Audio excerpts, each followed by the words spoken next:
How did Sara Blakely become a billionaire? Guy D. McCardle. How Sara Blakely turned $5,000 into $1 billion. Every time I see a photo of Sara Blakely, she has a huge smile on her face. I'd probably walk around with a big grin too, if I had $1 billion. After 2 attempts of taking the LSAT, law school admission test, and scoring miserably, Blakely moved from Clearwater, Florida to Orlando to work at Disney World. It turns out she was 2 inches too short to fill out the goofy costume, so she spent all day making sure patrons were securely buckled into a ride at Epcot. 3 months of that was quite enough for anyone, so she took another job. Selling fax machines door to door for a company called Donka.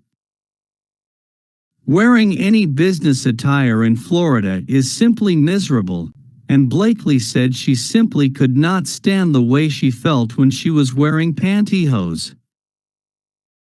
To make a long story short, she cut the feet out of her pantyhose and figured she might be onto something.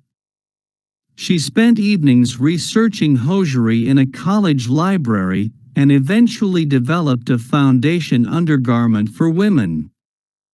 To save $3,000 in legal fees, she wrote her own patent from a Barnes & Noble textbook. She called her new product Spanx because she thought it sounded funny and memorable, and also because she heard that products that ended in the letter X tended to sell well. She found an old textile mill in North Carolina to make her first batch of product, and gave them all of her $5,000 life savings to do it. She took the finished goods and managed to sell them to Neiman Marcus. Spanx now has factories in 15 countries. It sells ridiculously well.